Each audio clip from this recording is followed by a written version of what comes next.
boy, it is a little bit rainy out here, but absolutely beautiful.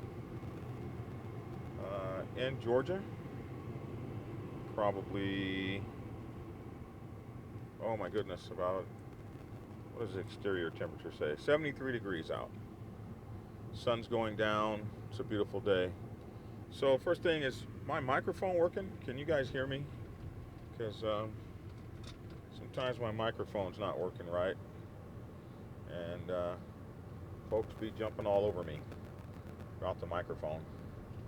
So I got, you know, these accoutrements so that you guys could hear me better and I could have better sound. Uh, Trying to make better videos, and it's just a lot to learn. So I've got my sound equipment, and I've decided to make my first audio book, which is going to be Prospects Bible, and I'm going to start. um, what is it called? I'm going to start podcasting. Some folks say that they listen to me in the car, so I'm going to start a podcast up now that I have all my cool recording equipment. And, you know, there'll be a podcast and my audio book. I had a guy tell me, I love your book ideas, but I will never purchase a book from you ever until you make it an audio book. And I said, well, why is that? And he said, because I'm not reading a damn thing. It's going to be an audio book or nothing. So if it's an audio book that people want, I shall learn how to do audiobooks. And it's really hard because you got to have a DAW, and I don't even know what a DAW stands for, but I have one. You music people know what that stuff is. You got to have a DAW, and you got to learn how to use Pro Tools or Audacity, and you got to have all these drivers, and you need big computing power, and then you got to learn how to cut, and you have to learn how to speak properly. I don't want someone else to do my book. I want to do it. So the technology portion of getting your audio book out is just as bad, just as difficult as the technology portion of learning how to do all of this stuff. You know, I do live videos, which are pretty easy, but I really want to do some real swank videos with the um, uh, what are those things called? The little helicopter thing. Um, that helicopter thing. The drone. I want to have drones above me, and I want to do like these guys on YouTube. If you want to have a really nice YouTube channel, you got to look at all the other YouTube people. And these folks on YouTube are just sick with it. I mean, they have a real production. They look like Disney, Pixar, or DreamWorks or something. I mean, they're getting down. And I want to have high quality productions too. But it costs money. Moolah. Ugh. It costs a lot of money. And if you don't have a lot of money, you got to learn how to do it all yourself. And the girl that did my first in-studio video, she's been cutting video on television since, you know, for the last 15 years. She did in 3 minutes what would take me 30 hours. But I'm going to try to learn it so that I can have some decent productions, and they look a whole lot better. So that's my commitment to you folks. Um, just like I got new equipment. And I want to tell you about my upcoming book, which is The President's Bible. It's the one that everybody has been requesting. So that's the one I'm going to do next.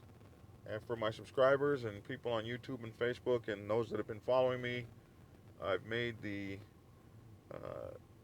book available to you guys on a pre-order for $15, including postage and handling, to wherever you are in the world. And so $15 to my PayPal, JBunchii, JBunchii at PayPal. go to PayPal and look up that email, jbunchii@aol.com. John Bunch II, jbunchii@aol.com. And that's the PayPal. Put $15 there, your name, address, put President's Bible in the subject line, and your email so I can get your book to you. And I appreciate those of you who are supporting me in that endeavor. My other books, Prospects Bible, Road Captains, Prospects Bible. See, now, if I was doing this as one of those cool production videos, I'd have just cut those mistakes out, and you never would have known I made them. But my books, Prospects Bible, Public Relations Officer's Bible, Prospects Bible for Women's Motorcycle Clubs, and the Sergeant at Arms Bible are available on Amazon and also available on Kindle. And they will soon be available as audiobooks. Wow. And they'll be available on Amazon Audio. All right, so now into the subject matter for today, based on another letter that I got. And I tell you something, first of all, I definitely want to send out a shout out to Dibber in the Wind. Dibber has been doing this for a long time, much longer than myself. He's over in the UK, and in the UK they do things a little differently. And I must say that Dibber is one of my greatest inspirational people. I first saw an article of his that he did about Sons of Anarchy, and hundreds of thousands of people have seen it across the world. And that's what got me to watching Dibber. And I just noticed his very plain speak about the MC life. And I wanted to kind of lend my own voice towards that, as it's something I've done for 28 years. So I actually reached out and I got to know the man a little bit, which was kind of interesting and not so easy to do, as he gets, as you can imagine, thousands of emails and text messages, and he deals with a lot of idiots every day. There's a lot of idiotic people that, when you start doing this, that like attack you, or they got a point to get across, and I mean, you got these stalker-like people. It's kind of crazy, and you can delete them, and you can block them, and they'll just get another name and come back at you. It's like get a, just do some, I mean, really? And they're serious about it. So speaking with him and getting to know him, it's really kind of cool.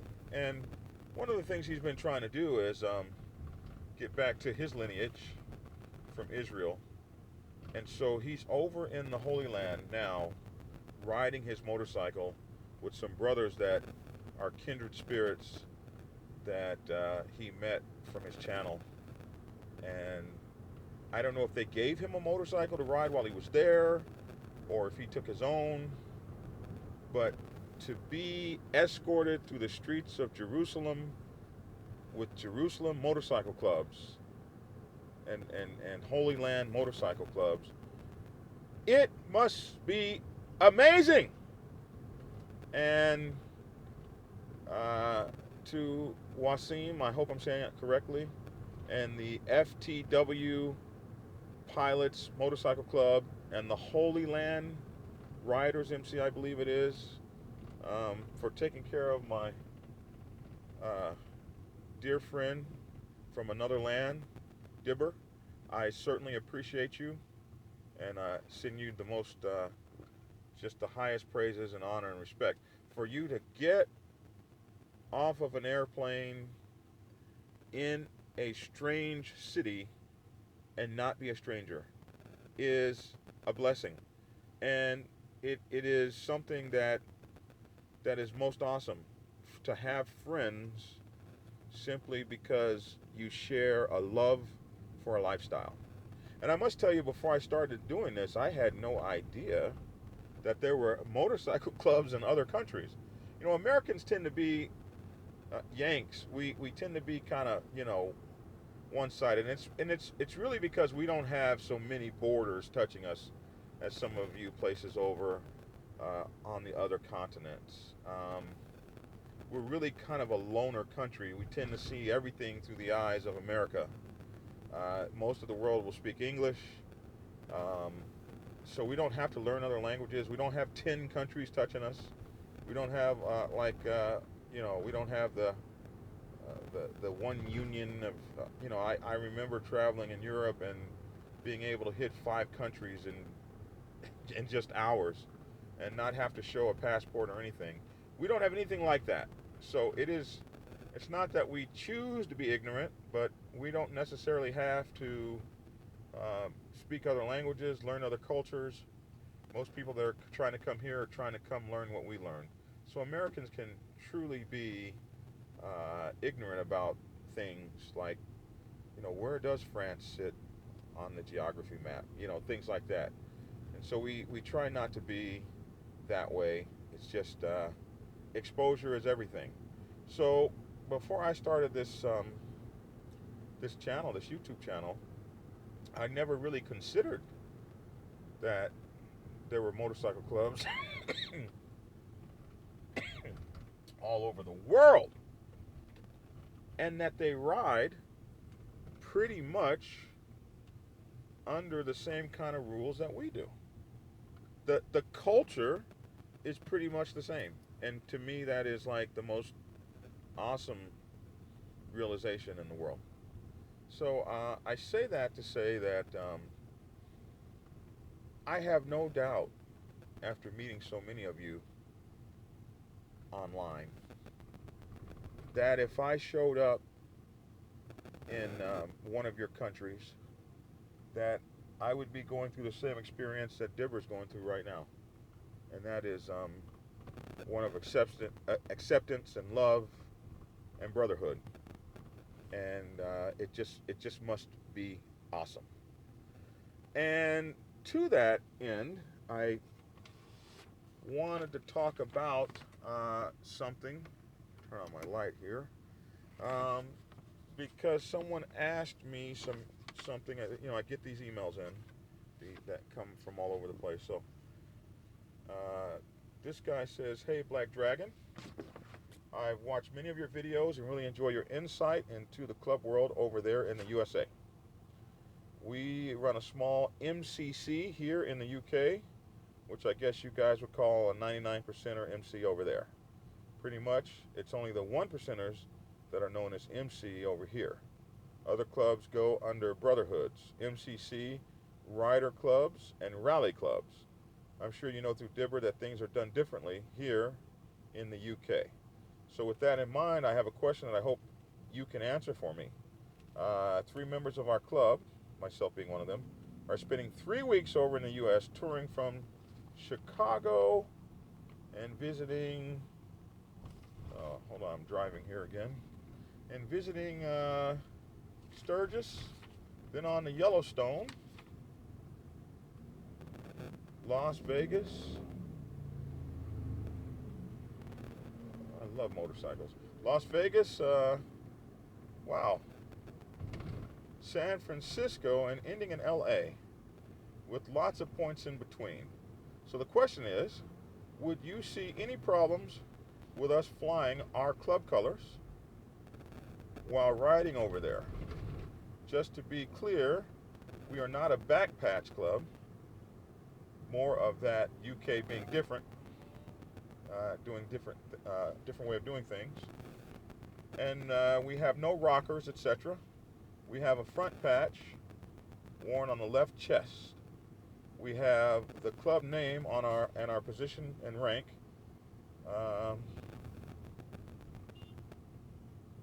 Somebody's honking at me. They must see me doing everything except driving.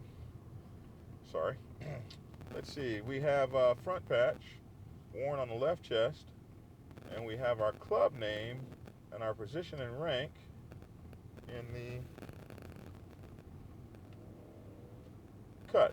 Obviously, we want to avoid any disrespect to clubs over there, but for potential videos and photographs, we'd want to wear our colors as insignificant as they may appear, they mean plenty to us. I'm sure you understand. And I hope you can advise us, honor and respect, and he signed his name. So, that dawned upon me that as Dibber goes across the world and does his thing, that some of you guys may be coming over here to the United States to ride and do your thing. So I thought I would talk a little bit this evening about visiting the United States with your MC. Boy, it took a long time to get all that out. So, it's amazing over here on Two Wheels. And I encourage you all to come. They have these tours. My little brother is talking about putting together a tour. And they have all these places like Eagle something or other that will rent you bikes and give you an itinerary and have you come over here and ride. And I don't have anything negative to say about any of those companies. I don't have any experience with any of those companies. But I do know that sometimes we have guys that will fly into cities and rent motorcycles instead of, you know, a rental car or whatever. And they will use those same kinds of companies to get their rental bikes. So, so let's talk a little bit about colors in the United States, since things are different here and there. So first of all, we got to talk about the kinds of motorcycle clubs there are. So there's dominant motorcycle clubs that I'm sure everybody recognizes, and they are known as MCs. And they are at the top of the motorcycle club food chain in terms of power and manpower and ability to make things happen on the set. So the next level would be the traditional MC, and the traditional MC is made up of what you would call motorcycle clubs, and sometimes they're referred to as family clubs. But they're traditional MCs because, like the one percenters, they prospect. They're set up to operate as families. They're more than just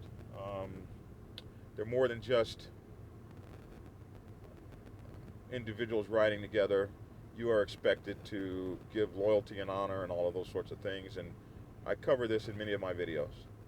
So then the next thing would be, and so the difference between a one percenter and a 99 percenter traditional motorcycle club can be hard to distinguish, and a lot of people will say, well, the one percenter has three-piece patches, but there are very many 99% clubs with three-piece patches. Lots and lots and lots of them.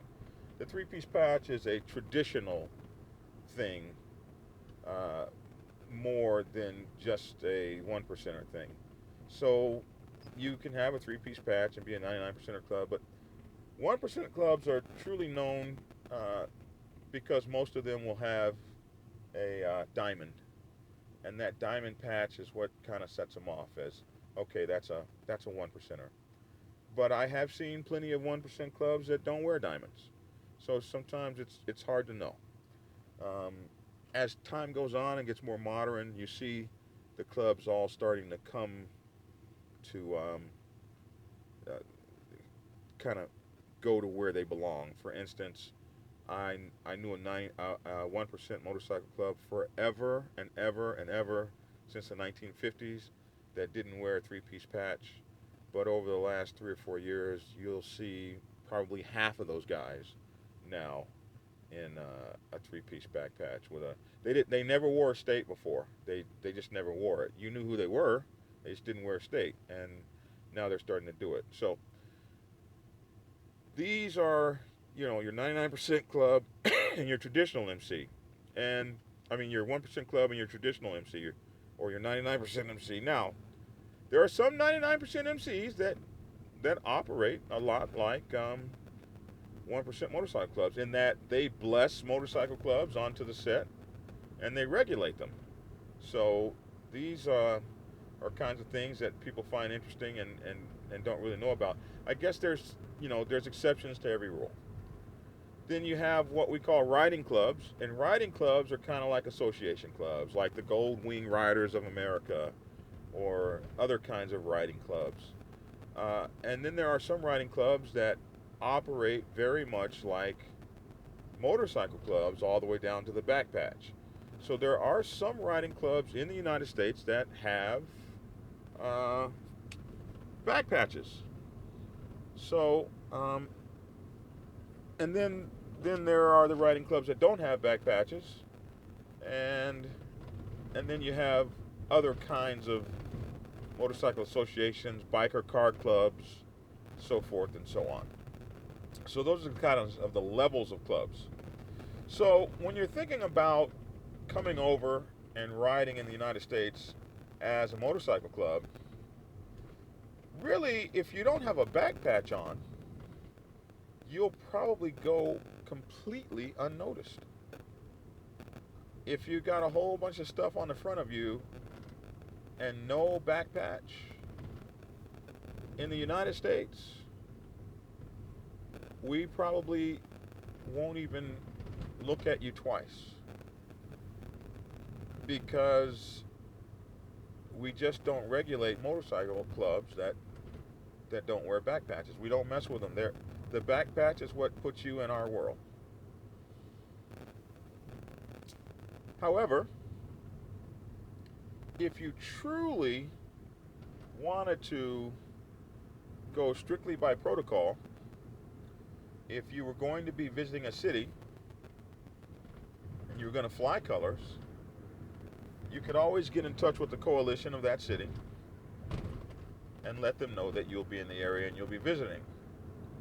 Now, the purpose of that is that if anyone gives you any hassle, you can give you can give them the name of the dominant in that area that has that you've been in touch with, and that has acknowledged that you'll be there in that area flying your colors.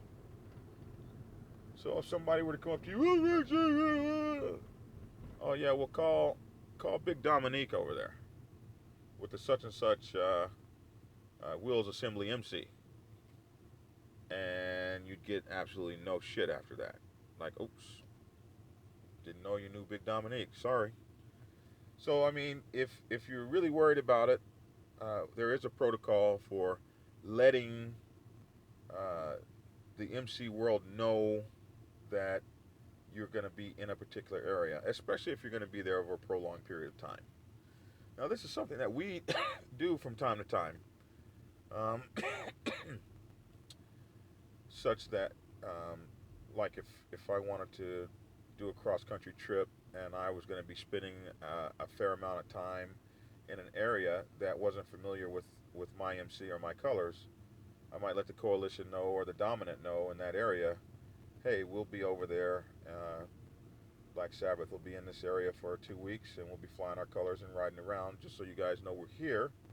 We're not moving in or anything like that. We're just visiting relatives and having a good time. So that's kind of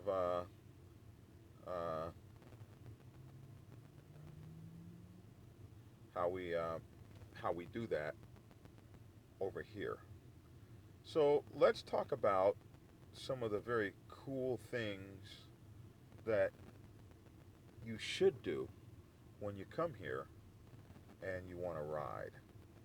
First of all, you should get on Facebook and look up motorcycle clubs that are going to be in your area, and look at their Facebook feeds or their YouTube feeds and see if they're the kind of guys that you like to hang around. And then reach out to them and get in touch with them. You should do that. You should make some friends over here before you come. And they're bikers, so they're going to be easy for you to make friends with. And they're in motorcycle clubs, so they'll understand you and you'll understand them. And the reason you want to do that is there's way more that I can show you riding around Georgia than the Eagle Landing premier road warrior motorcycle people can rent you access to. So, for instance, they may say, fly over here, we got a 10 city tour for you, and you're going to ride the Dragon's Tail, 333 curves with 11 miles of old logger roads with 333 curves and 11 miles. And it's called the Tail of the Dragon. You're gonna go there and ride, and it's gonna cost you $150 for the day. Blah blah blah. Well, I can take you on that ride for free. You don't need those companies.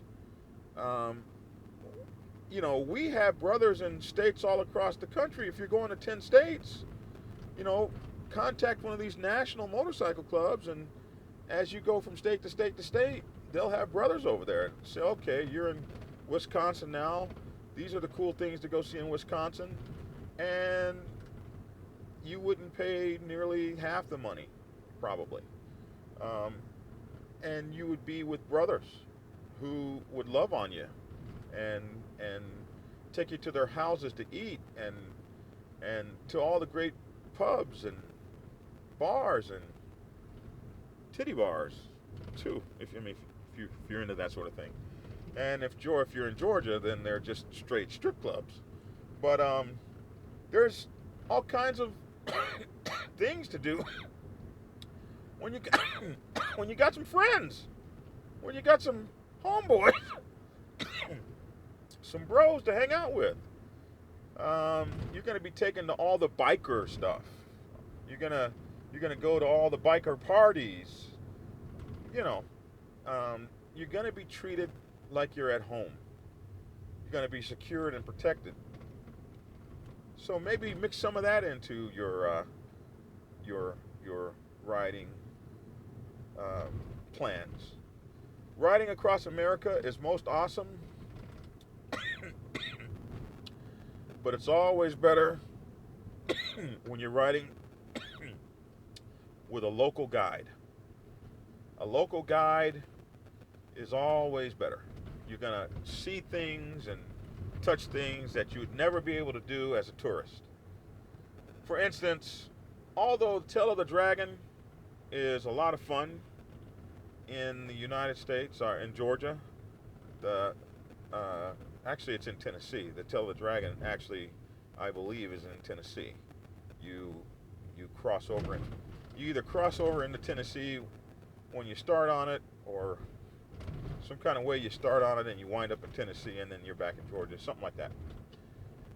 As many times as I've ridden it, you would think I would know it better, but I'm too busy on the curves having a great time. But you can ride in Helen in the Georgia Blue Ridge Mountains. You can ride up north of Helen and around those areas and get way more riding time and fun than you can trying to ride over to those Tennessee mountains. And the reason is, they're a lot longer away, so you got to ride a lot further to have that fun. When you've got just as many switchbacks and curves and fun riding between Helen, Georgia, and Lake Burton, like it's amazing. And there's falls and all kinds of stuff. So getting to know some people in the U.S. in some of the areas that you want to ride in is going to be very cool. Now, when we talk about colors, and my guy mentioned in his email that he was going to go to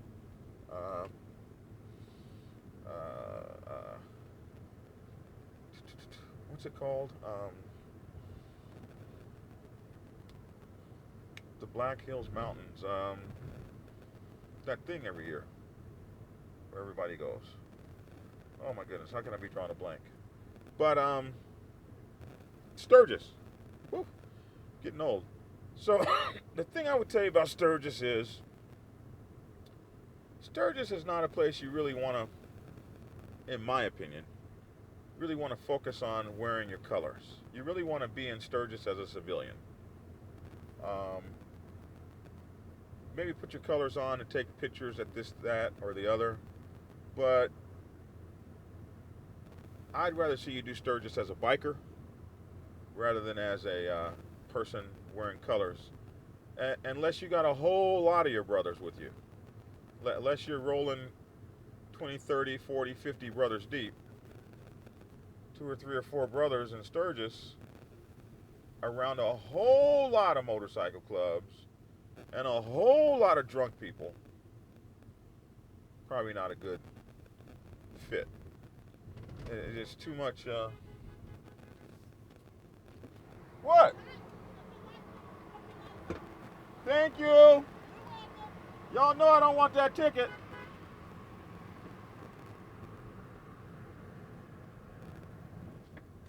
I was gonna start something with those people, but they told me to turn my lights on. I'm just driving down the street with no lights on, trying to get pulled over. So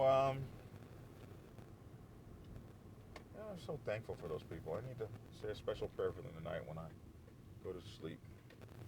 So anyway, yeah, you got a whole lot of people, whole lot of drinking, whole lot of partying going on, and a whole lot of colors wearers. So being from the UK, not really familiar with all of the norms and not really familiar with the whole bike scene, and then running around in colors and there's only 3 or 4 of you, I think you'd probably just do better to be in your civilian garb and therefore non-threatening, non-challenging, and non-confrontational. And you're going to have just as great a time, if not better. Now, sure, have your colors with you or your t-shirts or whatever to take pictures at this, that, or the other. Sure. And I'm not saying that you can't wear your colors or that you won't have a good time or whatever the case may be, but it's a big place with hundreds of thousands, maybe 500,000 people there, and there will be a lot of various motorcycle clubs and some folks that don't have, folks that are conflicting with one another, and all kinds of things are going on there, and a whole lot of drinking. Now, if you're one of the support clubs for one of the top 5, then you'll have your brothers there, and you'll be taken care of, and they'll have things for you to do and places for you to be and protection for you.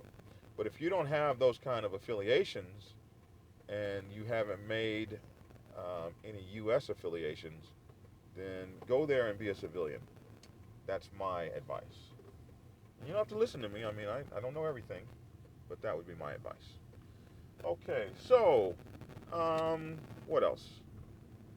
So there are so many things to see in the United States. I would say you really need to take 3 weeks over here to have the blast of your life.